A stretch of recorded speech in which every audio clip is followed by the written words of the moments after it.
the launch. Welcome to my watch party. I hope grab your coffee or popcorn, and we're gonna watch to see how this all goes down. Let's tune in. I'm gonna put it over to the live feed.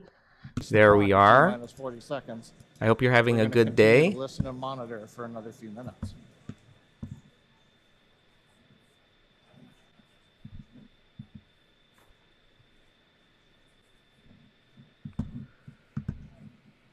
This is the Starship SpaceX launch. And it's worth mentioning here that don't go away. We are holding at T-minus 40 seconds, but once the teams have resolved and see the data that they want to see, the clock can restart straight away, and it'll start ticking down from T-minus 40 again, all towards liftoff. Yeah, exactly. Now, while we do have the ability to hold for up to 30 minutes, we only have a 20-minute launch window, so don't go away, don't change the channel, and just like Shiva said, we can restart that clock, and there it is. And there it goes. Clock is rolling. T-minus 30 seconds.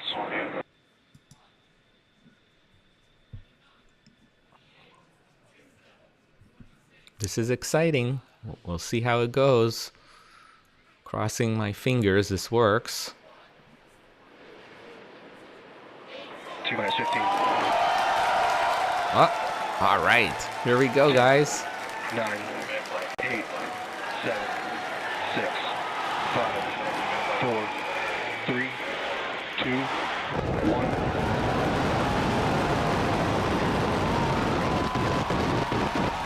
We have liftoff. Wow, the power of this. Remember, this rocket is bigger than the Saturn V that took us to the moon 50 years ago.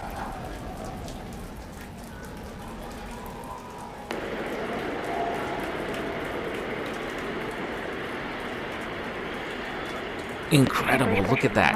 Wow. Already the speed is 600 kilometers per hour.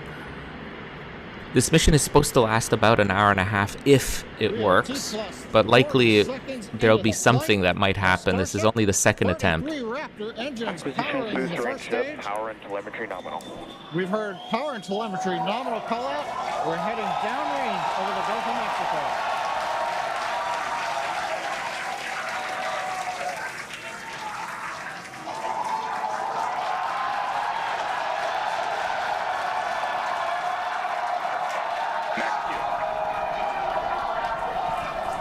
And that call out tells us Starship is through the period of greatest stress on the way to space.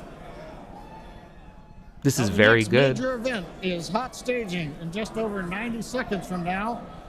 To get ready, the booster will shut down all but 3 of the Raptor engines.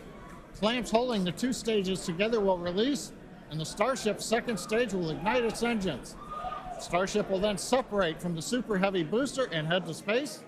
And at the same time, the 3 engines that are still firing on Super Heavy will flip the booster around.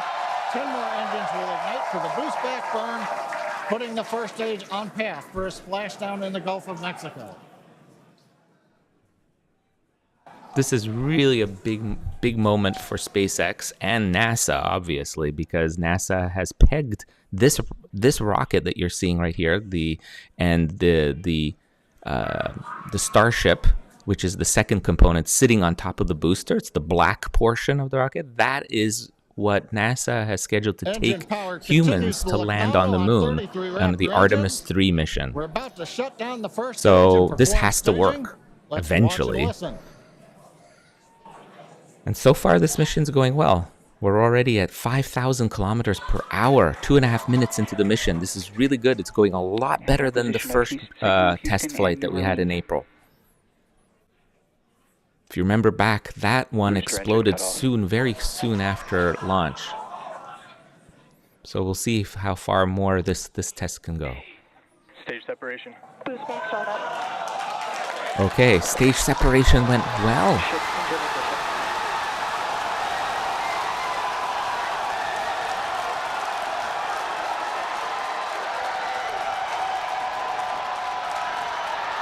You're hearing the cheering.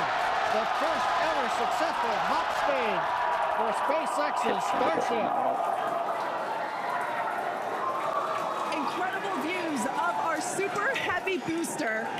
Oh! And as you can see, the Super Heavy booster has just experienced a rapid, unscheduled disassembly. However, Rapid our ship is still scheduled underway disassembly. You mean with it blew all up? 6. I don't know why And they we just say heard there, that. ship avionics, power and telemetry nominal. All 6 engines are lit, as you can see from the GUI So there the at booster bottom right-hand side of rocket your that was screen. supposed to land back to be reused just exploded, but Now, we the did second know portion, the that Starship, the, is going. The hot staging was going to be incredibly dynamic.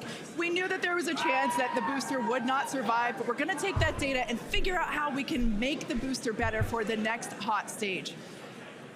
Yeah, that hot staging put a lot of load on the top of the booster, and of course it flipped around there, a lot of dynamic stuff happening. But ship is still going strong. And it's doing great. Right now, the ship, the second stage, is on its way. Like we said, you can see all 6 of its engines are ignited.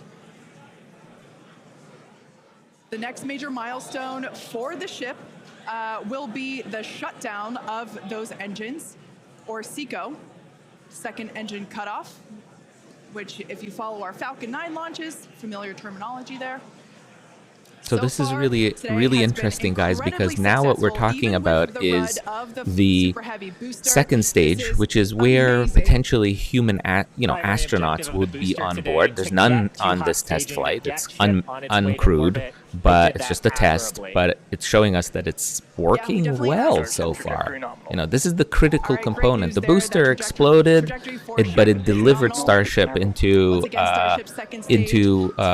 orbit of what it's supposed to do. So now we're going to see what's going to happen to see how far it can go. We wanted it to survive hot staging, which, as you can see there by that little dot on your screen, it did.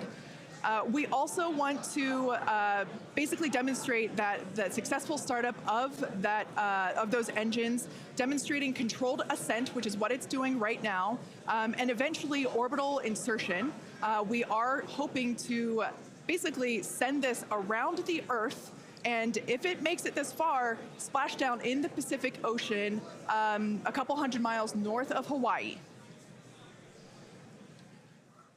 Now, if we get that far, like, all of that sounds great. Secondary objectives for ship, again, continuing to gather engine data and about its health, performance. Nominal ship chamber pressures. Great news there. That tells us that the chamber pressures inside of the Starship, again, that's that small dot on your screen, basically the propellant pressures in the ship are looking good. Yeah, the bottom right corner of your screen, you can see essentially a user interface showing us which engines are lit. So the 3 center sea level Raptor engines on ship are gimbaling engines. The 3 outer engines in the triangle, the larger ones, are Raptor vacuum engines. All of them continuing to fire nominally. So they're at the pressures that we expect to try to get into our target trajectory today. Yeah. And we're not targeting orbit today. We're targeting almost orbit today. That's very intentional as part of the mission design. The goal is to get to a thrust profile similar to what we would need for orbit, but also to get to the energy levels that the ship would need to dissipate for re-entry. And so we're actually going in a suborbital trajectory today, but that trajectory will get us to the energy levels that we need at re-entry, where we can really stress that heat shield and get valuable data on re-entry. And those calls that we are still on a nominal trajectory here and seeing nominal pressures means that we have a really good shot of hitting our target orbit. Yeah. Now, if the booster had survived, we would be around the time where it would be getting ready to land, performing its re-entry, but it unfortunately did not survive. That being said, that's okay. It survived several seconds after hot staging, so we're going to take that data and improve the hot staging sequence and probably improve the hardware itself for the next flight.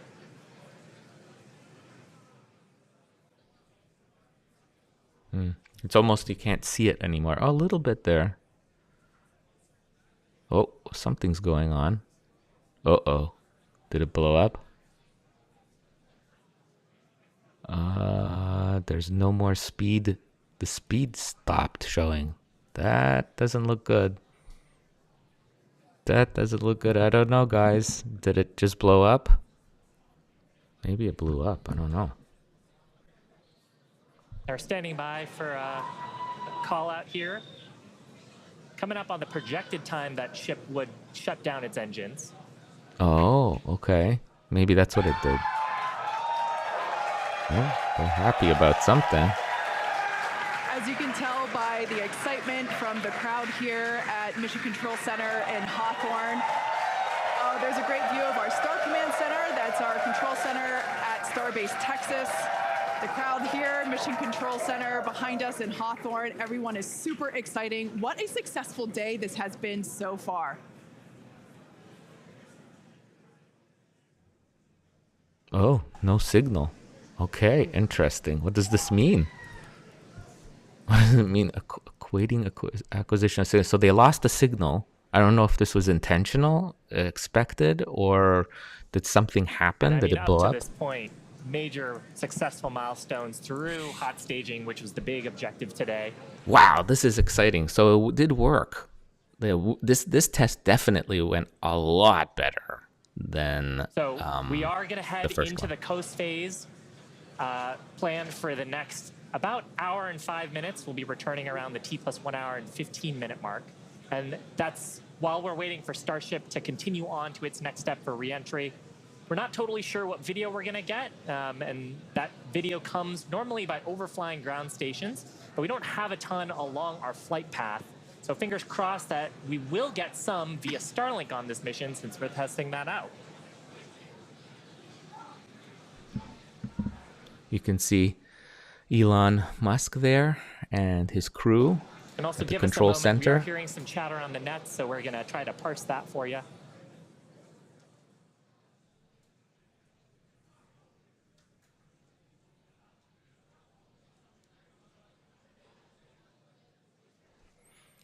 So really, I'm not sure if the telemetry is not. There's nothing happening. The speed and altitude kind of stopped, and I don't know. Did it blow up or awaiting acquisition of signal? So okay, we're in wait and see mode. But so far it was great. I mean, that was an absolutely amazing launch. It made it into very high altitude, 148 kilometers. That's officially in space. So it did make it into space, the rocket. The booster did blow up, but it delivered the Starship, the top portion. So what you're seeing here on the screen, this black kind of cone, that is the Starship that did survive. We have lost the data from the second stage. We had heard a call out that we were internal guidance, which means we were getting near the end of the approximately 6-minute burn of Starship. But we haven't gotten any more data since then. So we think we may have lost the second stage. So we would not be into coast phase. We wouldn't be able to come back in an hour or so and possibly get ready for reentry. However, what we do know right now is we had an on-time launch at 7 o'clock. We got through the boats. First stage looked beautiful with 33 Raptor engines firing. We got the hot staging, the thing that we really wanted to see and impressed. We saw the separation. We saw the flip maneuver. We saw the light up of the 6 Raptor engines on Starship, and it headed away. Everything really looked good. But what we do believe right now is that the automated flight termination system on second stage appears to have triggered very late in the burn as we were headed downrange out over the Gulf of Mexico. But the real topping on the cake today, that successful liftoff, Kate, Shiva, the hot staging is just beautiful.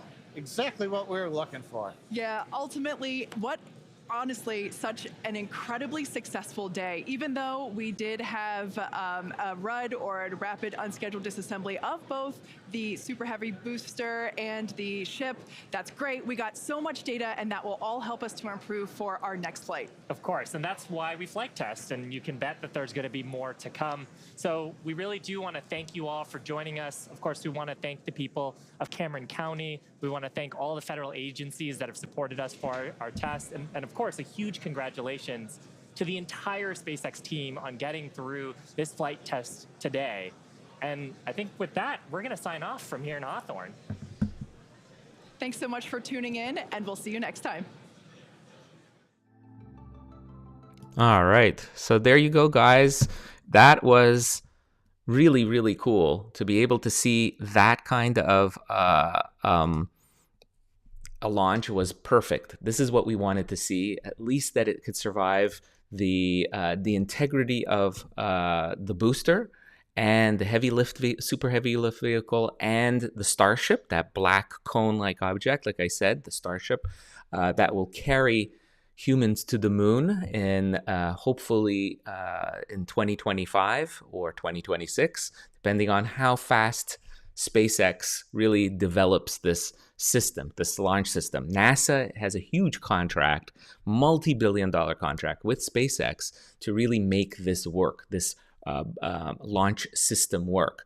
This is the largest rocket humans have ever built. It's bigger than even the Apollo Saturn V rockets that took us to the moon. That's what you see I have in the back here. That's the old Apollo Saturn V rocket. It's bigger. This is even bigger than that. It's the biggest that humans have ever built, and it's designed to be reusable. So you saw the booster that blew up, but it did deliver the Starship into space, and eventually, about 10.5 minutes after launch, it made it over the Gulf of Mexico. It was supposed to go and ditch in the waters off of Hawaii. It didn't quite make that, but this was a really, really good test flight, and I bet you those guys are going to be doing another one really soon. So SpaceX will be doing another launch soon. So, of course, stay tuned. You can stay tuned to my channel here at Night Sky Guy. I love doing these watch parties. I hope you had a good time.